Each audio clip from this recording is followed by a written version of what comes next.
नमस्कार सभी साथियों का वेदांत क्लासेज की करंट की क्लास में सभी का स्वागत व अभिनंदन।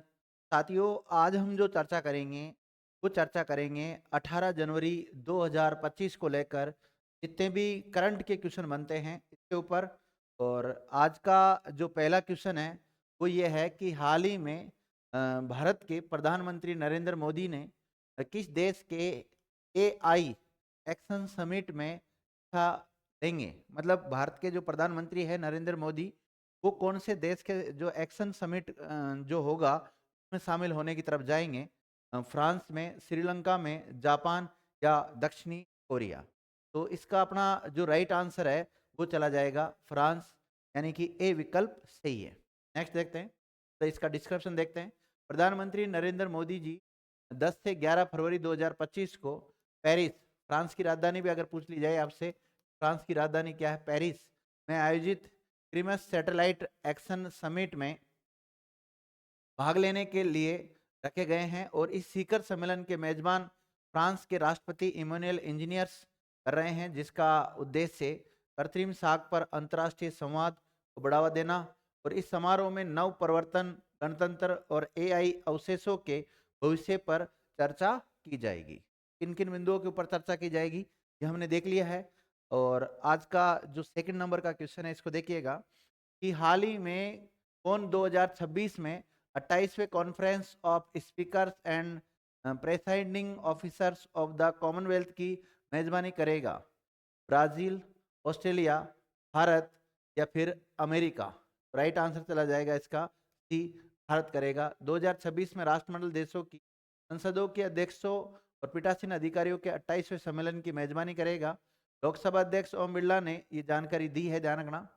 और बाकी तो ये सारे फैक्ट मैंने आपको पहले भी इनके ऊपर बता दिया है। नेक्स्ट जो क्वेश्चन है अगला कि बेंजामिन फ्रैंकलिन दिवस प्रत्येक वर्ष कब मनाया जाता है। बेंजामिन फ्रैंकलिन दिवस प्रतिवर्ष कब मनाया जाता है? 16 जनवरी को, 17 जनवरी को, या 19 जनवरी को, या 20 जनवरी को। चार विकल्प आपके सामने दिए गए हैं। तो इसका जो राइट आंसर है वो चला जाएगा विद्यार्थियों 17 जनवरी, बी राइट आंसर होगा इसका। प्रत्येक वर्ष 17 जनवरी को उनके जन्म की सालगिरह पर संयुक्त राज्य अमेरिका के सबसे महत्वपूर्ण संस्थापक पिताओं में से एक को सम्मानित करने के लिए बेंजामिन फ्रैंकलिन दिवस मनाया जाता है। यह अमेरिका के सबसे प्रतिष्ठित और महत्वपूर्ण व्यक्तियों में से एक को पहचानने और उनकी कई उपलब्धियों और दुनिया भर के प्रभाव के बारे में सोचने का समय है।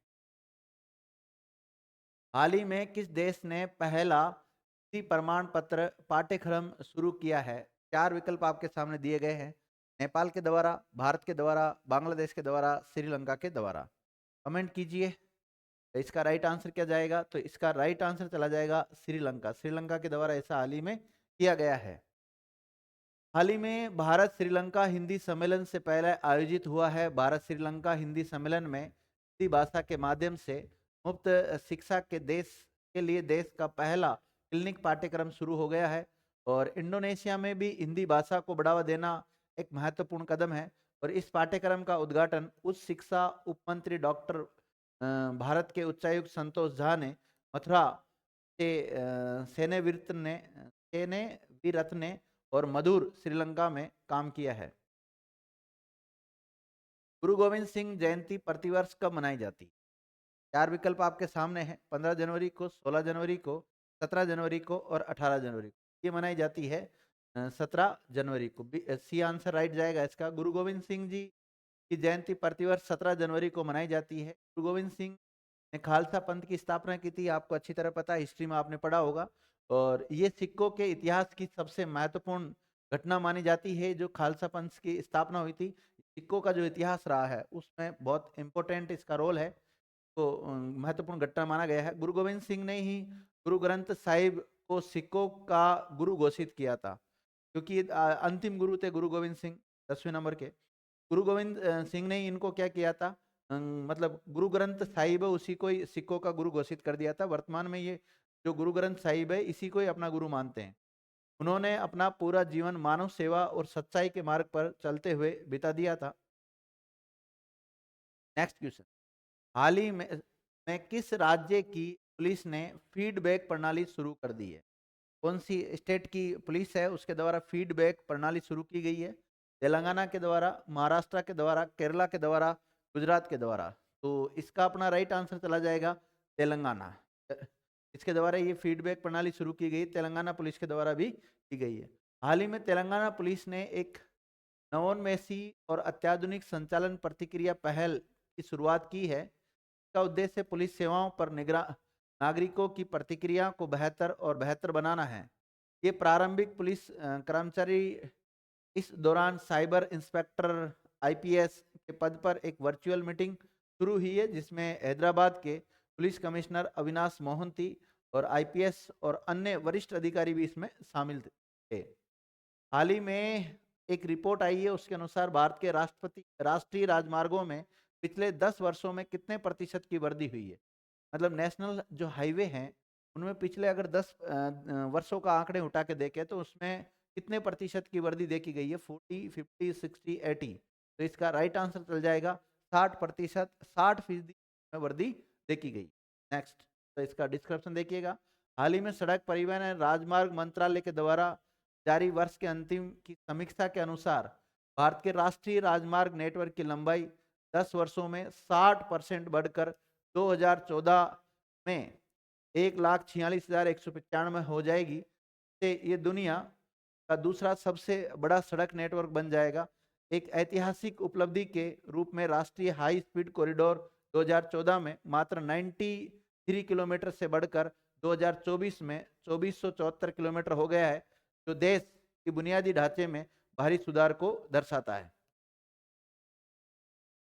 देखिएगा अगला 8वें नंबर का क्वेश्चन है, हाल ही में कहाँ रोबोटिक प्रणाली का उपयोग करके दुनिया की पहली हृदय संबंधी टेली सर्जरी की गई है? तो कहाँ पर, कौन से देश में अभी रोबोटिक जो प्रणाली यूज ली जा रही है, से टेली सर्जरी की गई है? चाइना में, जापान में, इजराइल में या भारत में? तो इसका राइट आंसर हो जाएगा भारत। क्या हो जाएगा?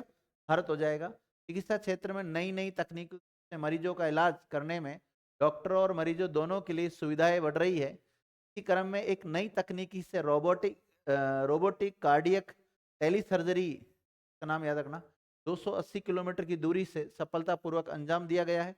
और ये surgery cardiac surgeon doctor Sudhir Srivastava ने एसएसआई मंत्रा सर्जिकल रोबोटिक तकनीकी से जयपुर स्थित मणिपाल हॉस्पिटल में इस सर्जरी को एनसीआर में बैठकर अंजाम दिया है।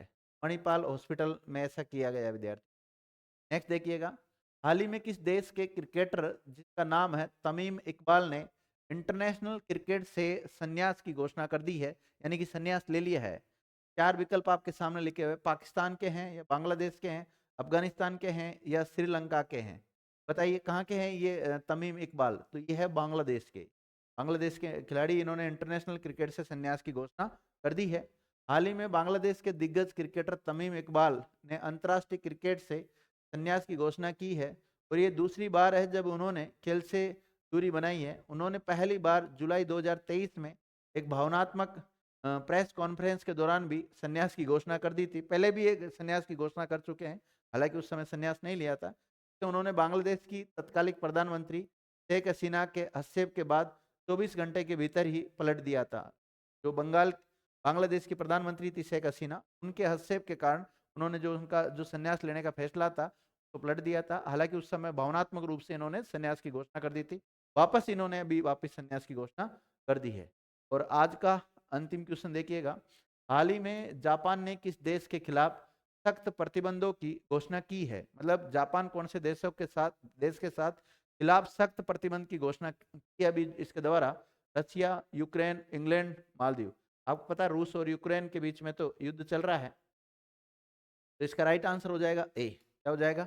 ए हो जाएगा। इसका डिस्क्रिप्शन देखिएगा, हाल ही में रूस के जापानी सैन्य कार्यालयों में अंतर्राष्ट्रीय दबाव बढ़ाने के लिए जापान ने एक कदम उठाते हुए रूस और अन्य देशों पर नए सिरे से प्रतिबंध लगाने की घोषणा की है।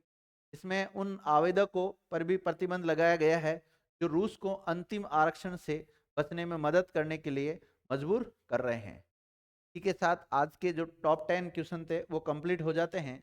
और साथियों, इम्पोर्टेंट न्यूज़ ये है कि अभी हाल ही में हमने वेदांत क्लासेज का जो एप्लीकेशन है उस पे कुछ कोर्स अपलोड किए हैं, आप जाकर उन कोर्स का फ़ायदा उठा सकते हैं। और अभी तक आपने वेदांत क्लासेज का एप्लीकेशन डाउनलोड नहीं किया है तो इसको डाउनलोड कर लीजिए। और ये आपको मिलेगा गूगल प्ले स्टोर पर जाओगे आप तो वहाँ पर आपको मिल जाएगा वेदांत क्लासेज अजमेर, इस टाइप का लोगो वगैरह है।